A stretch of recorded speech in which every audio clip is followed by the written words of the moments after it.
வாழ்ந்து கொண்டிருக்கிற ஏஜி என்று பொதுவாக அழைக்கப்படுகிற ஐயா ஏ கோவிந்தசாமி அவர்களுடைய இந்த நினைவிடத்தில் இன்று அவருக்கு அரசு நிகழ்ச்சியாக தளபதி அவருடைய ஆட்சி காலத்தில் அறிவிக்கப்பட்டு அவரே இந்த அரங்கை திறந்து வைத்தது இன்று அனைவரும் நிறைவு கூற வேண்டிய ஒன்று. தளபதி அவர்கள் இங்கே இது துவக்குகிற பொழுது இங்கே வந்து துவக்கி வைத்ததை நீங்கள் அனைவரும் அறிவீர்கள். அவருடைய கட்டளையின் பேரில்தான் இன்று கழகத்தின் சார்பில் நான் ஐயா ஏஜி அவர்களுடைய சிலைக்கு மாலை அணிவித்து திராவிட முன்னேற்றக் கழகத்தின் சார்பில், ஏனென்றால் அந்த கட்சியை வளர்த்த ஒருவர், அவருக்கு நான் இங்கே மரியாதை செலுத்துவதற்காக நாங்கள் கழகத்தினுடைய சார்பில் அனைத்து பொறுப்பாளர்களும் இங்கே வந்திருக்கிறோம். குறிப்பாக ஏஜி அவர்கள் கடலூர் மாவட்டம் வண்ணாரப்பாளையத்தில் 1918 பிறந்தவர். ஜூன் மாதத்தில். அவர் வளவனூர் சட்டமன்ற தொகுதியிலே 2 முறை 1952, 57, பிறகு முகையூர் தொகுதியிலே 1967, பேரறிஞர் அண்ணா அமைச்சரவையில் விவசாயத்துறை அமைச்சராகவும் பொறுப்பேற்று மிகச் சிறப்பாக விவசாயத்தை வளர்க்க பாடுபட்டவர்தான் ஐயா ஏஜி அவர்கள்.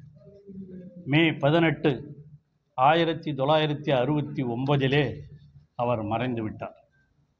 இவரது நினைவாக திண்டிவனத்திலே தொடங்கப்பட்ட அரசு கலைக்கல்லூரிக்கு ஏ கோவிந்தசாமி அரசு கலைக்கல்லூரி என்று திராவிட முன்னேற்றக் கழக அரசால் பெயரிடப்பட்டது.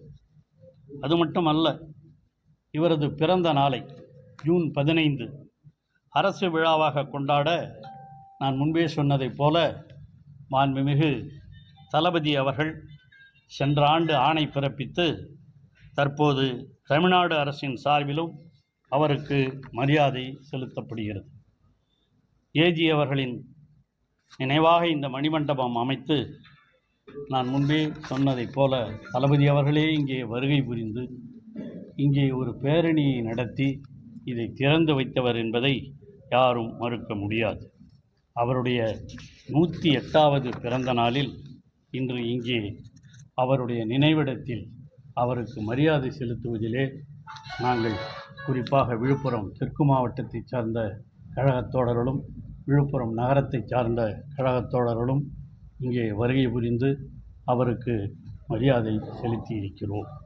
நிச்சயமாக அவருடைய புகழ் தமிழர்கள் இருக்கிற வரை, திராவிட இயக்கம் இருக்கிற வரை என்றும் நிலைத்து நிற்கும். உதயசூரியன் சின்னத்தை கொண்டு வருவதிலே கலைஞரும் ஏஜி அவர்களும் செய்திருக்கிற சாதனைகள் எல்லாம் யாராலும் மறுக்க முடியாது. அந்த நினைவாகத்தான் இன்று அவருடைய நாளை இங்கே அவருடைய நினைவு மண்டபத்திலே நாம் அனைவரும் சிறப்பித்திருக்கிறோம். வருகை புரிந்த உங்கள் அனைவருக்கும் என்னுடைய மனமார்ந்த நன்றி, வணக்கம். இது இங்கே நம்ம இவரை பற்றி சொல்ல வந்திருக்கிறோம். ஒரு மாத ஆட்சி மக்கள் முடிவு செய்திருக்கிறார்கள். அது என்னங்கிறத எல்லாருக்கும் தெரியும். தளபதி அவர்களும் நேற்றைக்கு முதல் நாள் மகளிரணி கூட்டத்திலேயே அதை பற்றியெல்லாம் சொல்லியிருக்கிறார். இது ஏதோ மக்களுக்காக நடைபெறுகிற ஆட்சியாக தெரியவில்லை என்பதுதான் உண்மை. ஆகவே அது மக்கள் வருகிற காலங்களிலே முடிவு செய்வார்கள். அதைத்தான் தளபதி சொன்னார். எப்பொழுது அடுத்த தேர்தல் வந்தாலும் நிச்சயமாக திராவிட முன்னேற்றக் கழகம் வெற்றி பெறும். அண்ணாமலை பாஜக விலகி ஒரு இயக்கத்தை தொடங்கியிருக்காரு. அது இன்னும் இயக்கம் தொடங்குறதே எல்லாருக்கும்